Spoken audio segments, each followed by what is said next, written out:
felicitarlos por su aniversario, sé que hoy están de Sí, aniversario y agradecer porque los medios de comunicación y sobre todo los medios radiales siguen siendo lo que siempre fueron, ese bastión o esa vocería necesaria, no solo de la ciudadanía, sino que permite llegar con ese mensaje a espacios donde al menos ya los jóvenes, algunos han olvidado de consumir noticias, ¿no? ujú. Mucho lo vemos que el podcast o la música, etcétera, pero la radio sigue siendo la radio en nuestro país y quiero, bueno, felicitarlos por eso.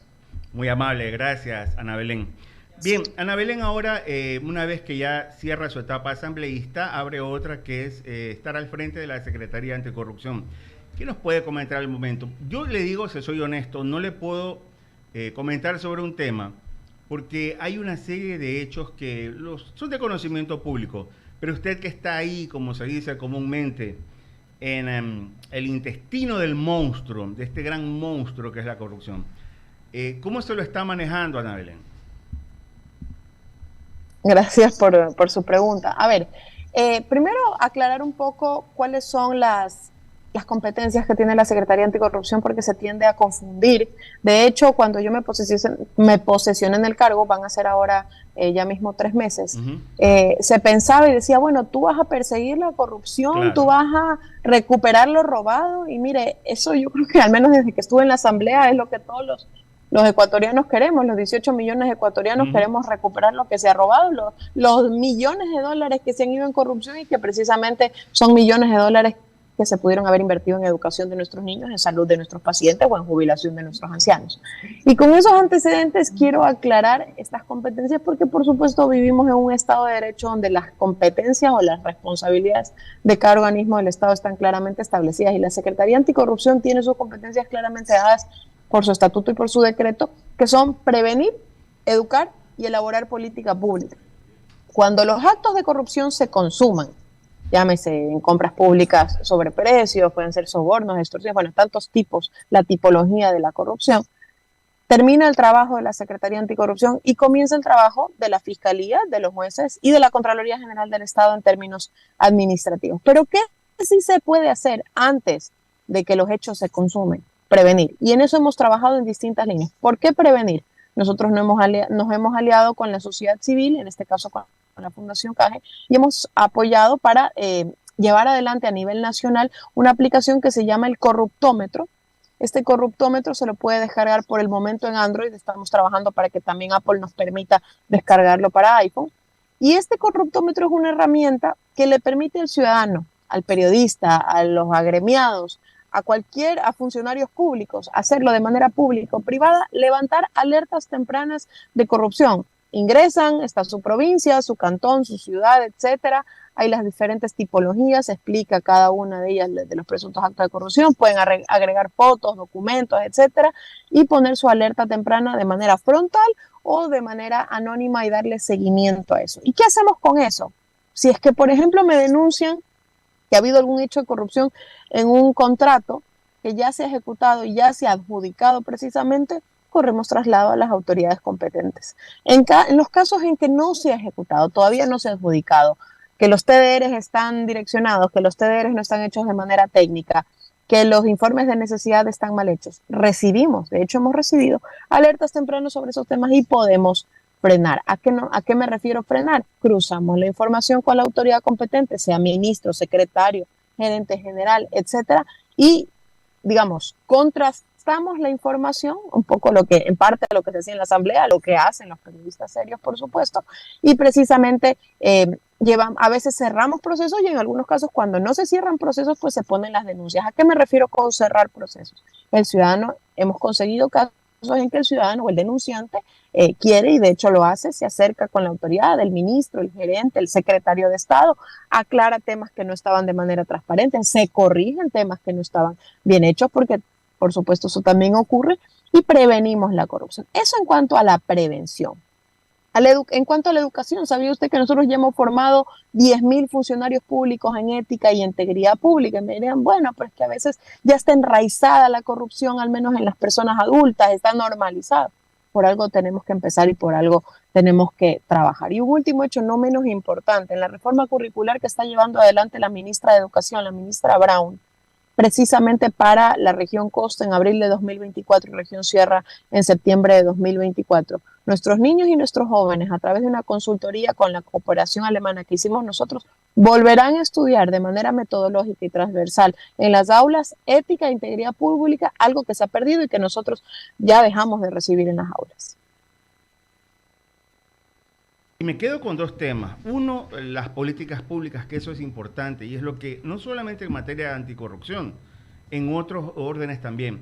Pero antes de entrar en el tema este de las políticas públicas, es importante que usted defina lo que es la corrupción, porque la corrupción en el imaginario popular es robar, apropiarse de bienes que son del Estado, dinero en este caso, pero la corrupción también abarca otros temas, por ejemplo, la coima, la mentira, el engaño, un testimonio falso y otra serie de hechos, que es la corrupción.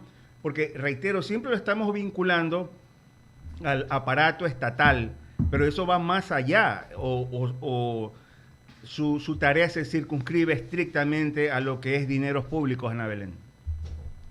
En mi caso en particular se circunscribe directamente a dineros públicos y al Ejecutivo, a las esferas del Ejecutivo central y del Gobierno nacional en cuanto a la función ejecutiva, es decir, ministerios, secretarías y gerencias de empresas públicas.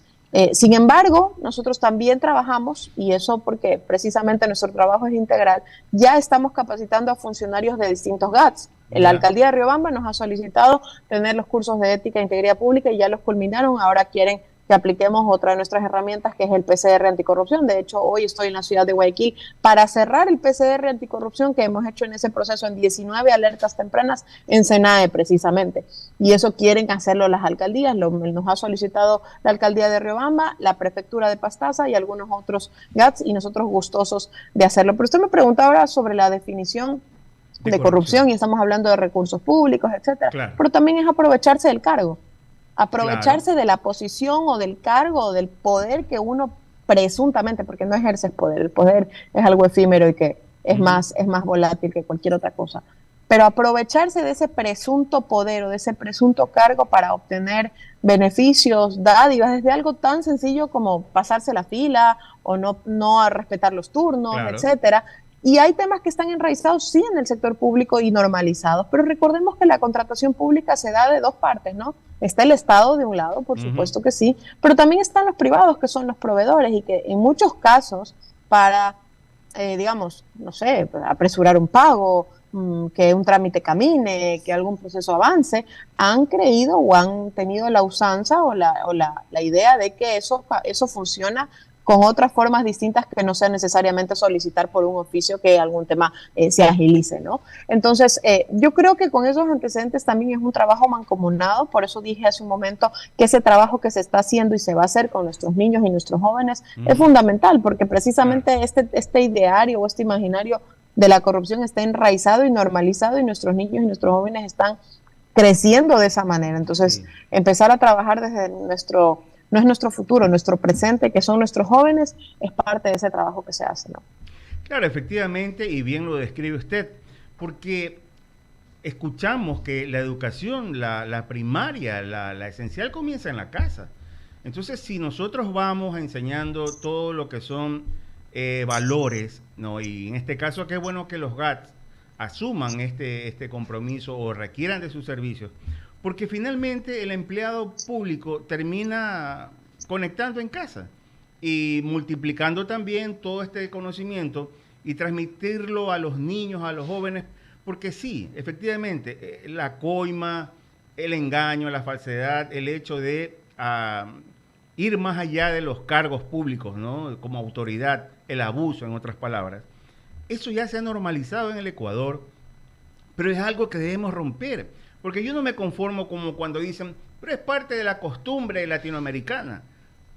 Correcto, que sea parte de la costumbre latinoamericana, pero yo quiero que mi país sea diferente, sea distinto. Entonces, para eso, y por eso le dije hace un momento a Ana Belén, hay que crear políticas públicas para formar a estos niños, a estos jóvenes, con esos valores que se puedan transmitir y decirles que no porque tú eres más joven vas a ganarle en la fila a la persona que tiene más edad que tú o de pronto hay un discapacitado, tú le dices, vea, usted a la final se va a demorar, permítame que lo mío es rápido.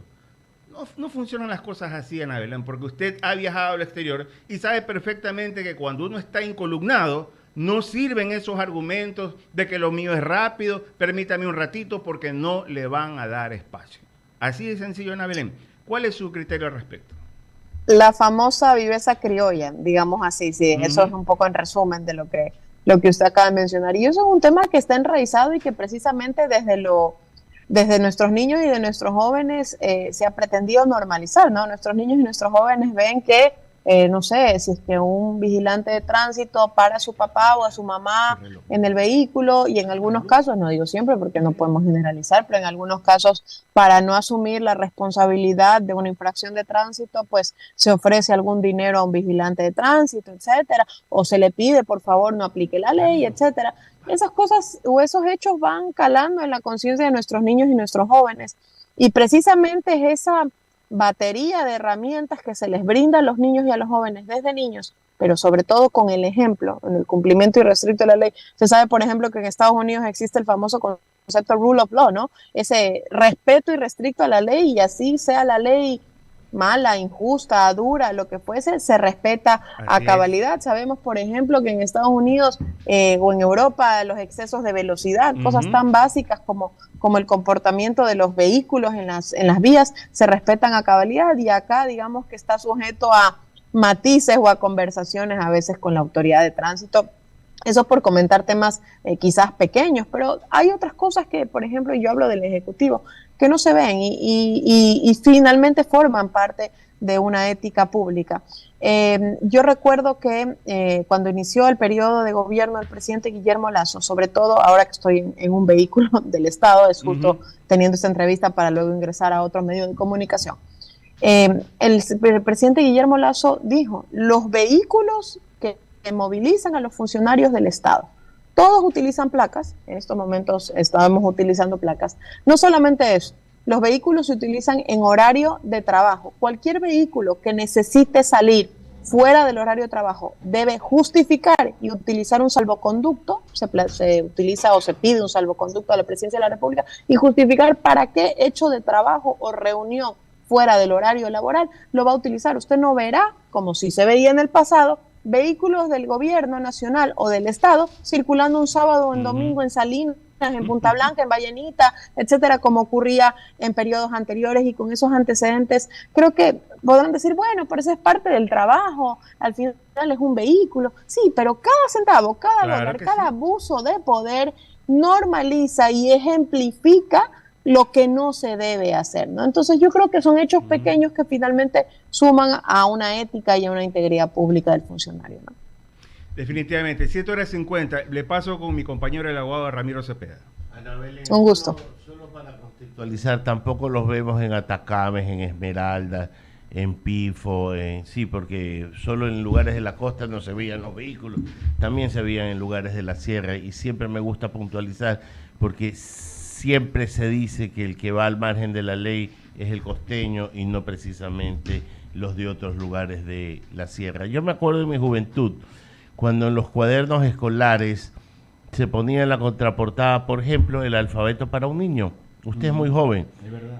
Comenzaba, amor de patria comprende cuanto el hombre debe amar, sus dios, sus leyes, su hogar y el honor que los defiende. Y ahí seguía bondad, bella cualidad, candor en toda expresión, Dios, el sabio creador, estudio, aplicación. Me lo sé de memoria porque lo tenía en mi escritorio y lo repasaba todos los días. Y los valores son intrínsecos al ser humano. El doctor Gustavo Noboa, expresidente de la República, decía una frase que a mí se me ha quedado tatuada en la mente. Si quieres conocer a un ser humano, dale poder. Y esa es la esencia de todo. La corrupción es el uso del poder mal habido en una forma distinta. Y le estoy hablando de un portero que es dueño de la llave y deja entrar al que le parece a la hora que le parece. Y así no es un taxista que le dice a dónde vas porque la carrera no va en mi camino. Entonces todos son actos de corrupción. Comenzar por la educación básica desde el preescolar termina siendo un ejemplo que hay que seguir. Todo esto lo hemos perdido. ¿qué hizo este gobierno para que eso deje de suceder? Está claro que los frutos no los vamos a ver ahora, pero sí es bueno que nos comente qué se hizo para que esto empiece a cambiar. Sí, gracias por su pregunta y comparto con usted quizás ese libro que usted recitó, a mí me llama mucho la atención, al menos esa parte con tanto orgullo. Yo no tuve ese libro, pero bueno, yo al menos alcancé a tener Realidad Nacional. Yo estudié aquí en Guayaquil, en el Colegio Nuevo Mundo, y me acuerdo que tuvimos Realidad Nacional, y era no solamente el respeto a la Constitución y a valores cívicos, sino también a valores éticos y en general, y eso se ha perdido. Por eso es parte de ese trabajo, y la cooperación internacional, en este caso en concreto la cooperación alemana, vio la necesidad de que la Secretaría Anticorrupción se enlace con el Ministerio de Educación para hacer ese tipo de consultorías donde, y en eso sí quiero ser súper enfática, la educación ha evolucionado, y en eso creo que en algunos casos para bien, y ahora ciertos conceptos, ciertos temas, ciertas materias no se estudian como materias, sino como metodologías de aprendizaje. Entonces, la forma en que nosotros hemos vuelto a insertar en el currículo educativo, comunicaremos sobre esto en los próximos días cuando la señora ministra lance el currículo académico, la forma en que se inserta la educación o determinados temarios en el currículo educativo es de manera metodológica y transversal, y como metodologías de aprendizaje, no como asignaturas en concreto. Lo propio ocurre con el inglés, con las matemáticas, etcétera. Entonces, un poco ese es el trabajo que hemos hecho en ese sector en particular. Pero hay otros temas que también hemos trabajado. Por ejemplo, la Estrategia Nacional Anticorrupción se elaboró en este gobierno, en la gestión de mi antecesor, y nos falta cerrar ese círculo, y precisamente en cerrar ese círculo nosotros ya trabajamos también de la mano de la cooperación alemana, que yo me siento muy agradecida por todo el apoyo que nos han dado, en la elaboración de la Política Pública Nacional Anticorrupción. El borrador de ese documento se encuentra ya en revisión del señor presidente de la República y de la Secretaría Jurídica de la Presidencia, precisamente para dejar este marco jurídico que le permita no solamente a las instituciones del Ejecutivo Central, sino también de los GATS, de las juntas parroquiales, de la función judicial, de la Contraloría, del Consejo de Participación Ciudadana, elaborar sus propias normativas en función de esta política pública que cumple parámetros internacionales de política pública con instrumentos normativos internacionales ratificados por el Ecuador en temas anticorrupción. Otro tema que hemos hecho y que no se ha hecho en gobiernos anteriores es precisamente el curso de ética e integridad pública para funcionarios públicos. Ya hemos capacitado y formado a 10.000 funcionarios públicos, y nuestra meta al finalizar el gobierno es llegar a capacitar 12.000 funcionarios públicos. Y un último hecho no menos importante es el PCR anticorrupción, que ya lo hemos llevado adelante en varias instituciones. Hoy estamos en Guayaquil para cerrar este proceso de PCR anticorrupción en una institución pública en particular y continuar con otras instituciones públicas. Estaremos en el registro civil, en CNT y en la empresa pública del agua, que está justamente pasando por un proceso de contratación pública para enfrentar el tema del fenómeno del niño. Con estos antecedentes trabajamos en prevención y en educación, que es nuestro trabajo principal, ¿no? Lo que le cité al inicio, y esto para cerrar la entrevista, es el alfabeto para un niño de José Joaquín de Olmedo, al que todos nos debieron haber enseñado desde chiquito. Tomo nota, me encantó. Sí, le ruego que lo repase y termina diciendo: estas reglas, niño amado, te harán un niño gracioso, un joven pundonoroso y un hombre bueno y honrado, y un anciano respetado, que a sus iguales auxilia, sus diferencias concilia, con bondad, no con rigor, y muere siendo un honor para su patria y su familia. Cierro esta entrevista porque es todo lo que debemos de saber, ni una letra más, ni una letra menos. Ana Belén, que tenga un buen día. Me encanta, José Joaquín de Olmedo, alfabeto para un niño. Tomo nota porque lo quiero empezar a nombrar ahora. Muchísimas gracias por este mensaje, y gracias a todos por esa entrevista. Nos vemos pronto. Un gusto, que tenga un buen día. Un abrazo. Bolo, por favor, abrimos el espacio a las menciones publicitarias y decimos: ¿está buscando usted un lugar